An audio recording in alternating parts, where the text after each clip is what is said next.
को भोजन करा रही है।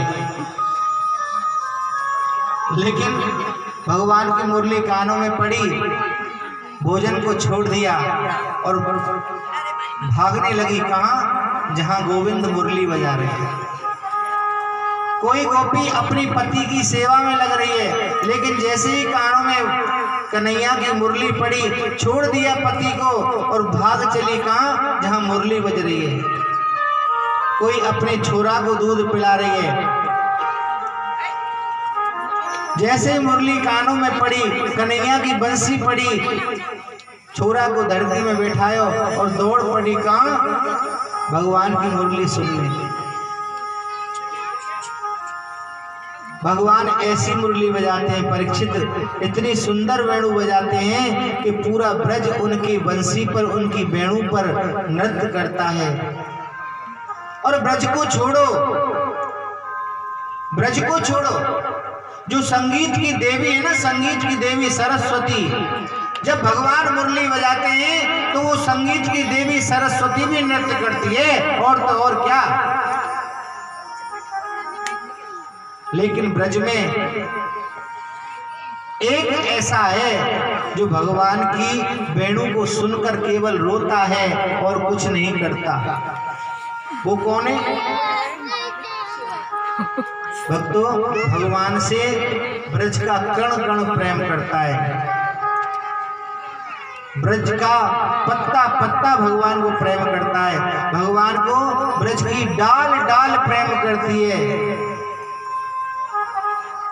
आज एक लकड़ी, वो भी भगवान को प्रेम करती है, लेकिन वो चूल्हे में लगी हुई है।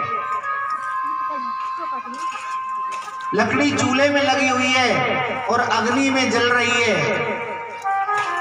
और भगवान की वेणु नाद हो रही है, बंसी बज रही है, लेकिन वो रोने लग जाती है और वो कहती है, कन्हैया ऐसा मैंने कौन सा पाप किया है जो सब तेरी बंसी में आनंद ले रहे हैं और मैं इस चूल्हे में जल रही हूँ। तो वो लकड़ी भी सोचकर रोती है कि कन्हैया ऐसा मुझसे क्या पाप हो गया। आपने कभी देखा होगा, चूल्हे में अगर लकड़ी जलाई हो तो कभी कभी लकड़ी से पानी निकलता है। वो लकड़ी रो रो कर भगवान से कहती है, प्रभु मेरे से क्या पाप हो गया। और ब्रज की गोपियों को मालूम चल रहा है कि कन्हैया जी मुरली बजा रहे हैं। आज ऐसी ही मुरली भगवान मधुबन में बजा रहे हैं, और जब गोपियों के कानों में ये आवाज पड़ी तो महाराज गोपियां छोड़ दिया सारा घर का काम और भगवान की मुरली सुनने के लिए चल दी।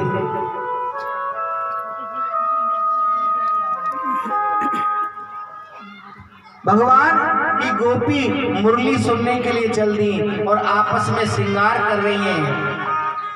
गोपी कहती है, हम अपने प्रियतम के पास, हम अपने गोविंद के पास ऐसे ही नहीं जाएंगे, पूरा 16 श्रृंगार करके जाएंगे, हमारे गोविंद को रिझाएंगे। गोपियां श्रृंगार करने लग गई। और कैसा श्रृंगार कर रही हैं महाराज? प्रेम में और भाव में ऐसी भर गई गोपी, और इतनी जल्दी पड़ रही है मेरे जाने की कि उनको पता ही नहीं वो श्रृंगार में क्या कर रही हैं। कि लहंगा धर लियो शीश पे और लई चुंदरी पामो, पतियन रोके ना रुकी और छोड़ चली घर गाँव। ऐसा कहते हैं कि जो माता बहनें श्रृंगार करती हैं तो लाली होठों पे लगाती हैं, लेकिन गोपियों को इतनी जल्दी हो रही है कि कोई कोई गोपी ने तो बजाय लाली होठन के आंखन में लगा ली और बजाय काजल आंखों के होठों पे लगा लिया। और महाराज एक सखी ने तो कैसो करो कि वो जल्दी जल्दी में एक आंख में काजल लगा ली और एक में नहीं लगाया, भूल गई।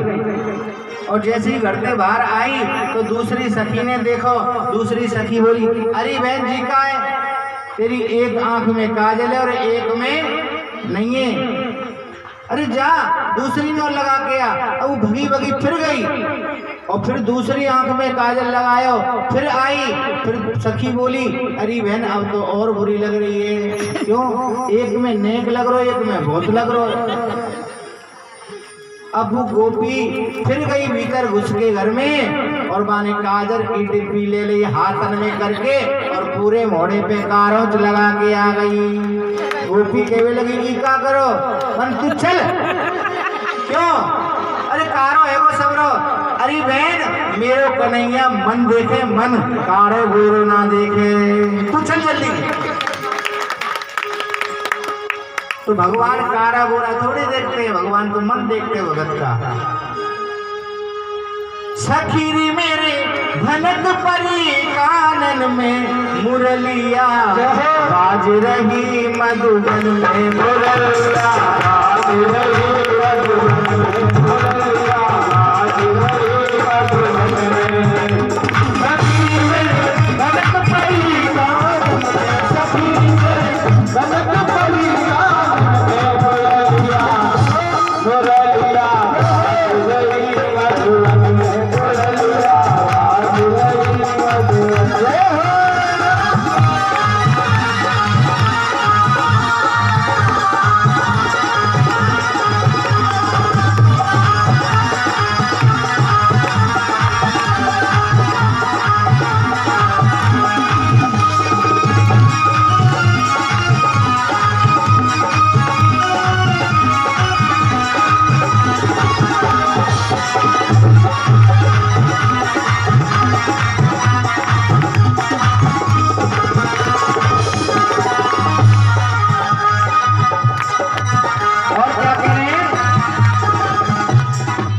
कमर को लेगा मैंने सिर पे ओढ़ो, कमर को लेगा मैंने सिर पे ओढ़ो, कमर को लेगा मैंने सिर पे ओढ़ो, कमर को लेगा मैंने सिर पे